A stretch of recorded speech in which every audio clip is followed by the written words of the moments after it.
GTA real estate headlines this month will definitely be dominated by the massive decrease we have seen in sales numbers October 2022 versus October 2021. Just how far did we drop? Well, you're going to have to stick with me to find out as we go through the video. Welcome back to the channel, everybody. Thanks so much for tuning in. It's me, Robert Marsiglio, sales representative with Keller Williams Referred Urban. I'm out here serving Durham region, but I'm here today to bring you a recap of everything that happened in GTA real estate for the month of October 2022. If you get value out of these kind of videos, bringing you the stats each and every single month, please subscribe to the channel, like this video, maybe share it with a friend, turn those notifications on so you don't miss my content that I bring out weekly. As I mentioned off the top, the headlines over the next couple days will be dominated by how few sales GTA real estate saw in the past month.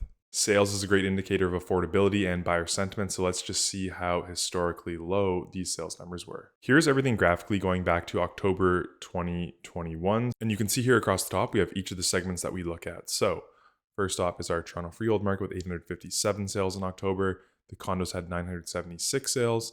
Durham region, very low at 623 sales, York region at 826, and Peel at 833. For some context for this year, all these numbers with the exception of Toronto freehold, which you can actually see has increased the last couple months, are the low point for the year in sales for these market segments. And the reason I went back to August 2021 on our chart here, so you can see what a normal sales year looks like. Usually you'd be seeing sales peak in a fall market in October before falling off in November. But this year we really peaked in August 2022, and now we're just on a slow ride down with the exception of the Toronto freehold market. Again, based on what we see historically, I would expect this trend to continue downwards through the end of the year into early next year, and then we'll just have to see what the spring market brings us. There's lots that's going to happen economically between now and when we get that spring market next year.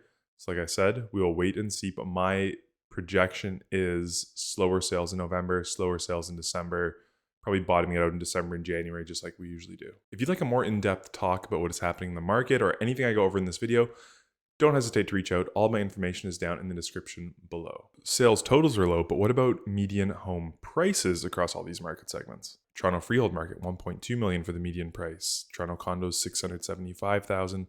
Durham region at 840,000. York region 1.17 million, and Peel region 950,000.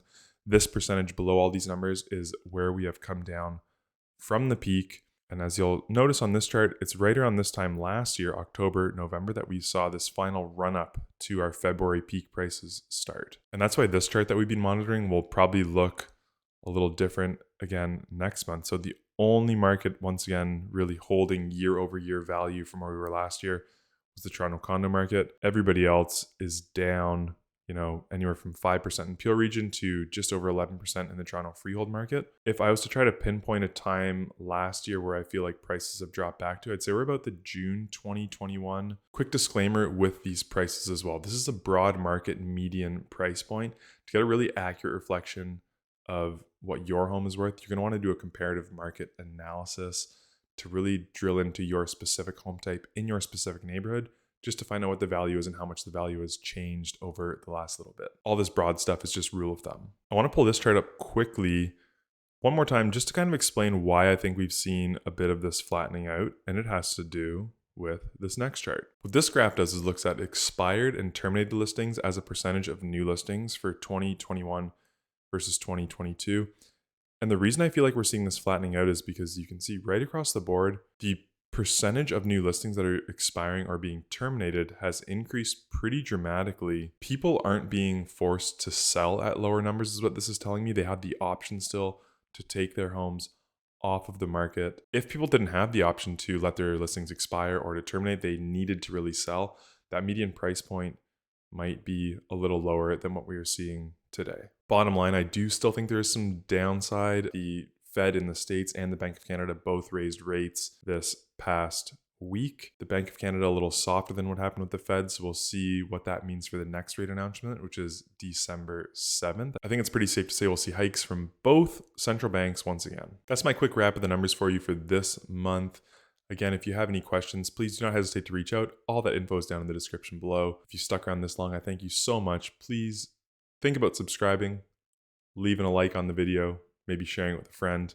It all helps the algorithm reach more people just like you, and that is my goal, to provide great statistical information each and every month. Have an amazing November, and until we see each other again, stay safe and cheers.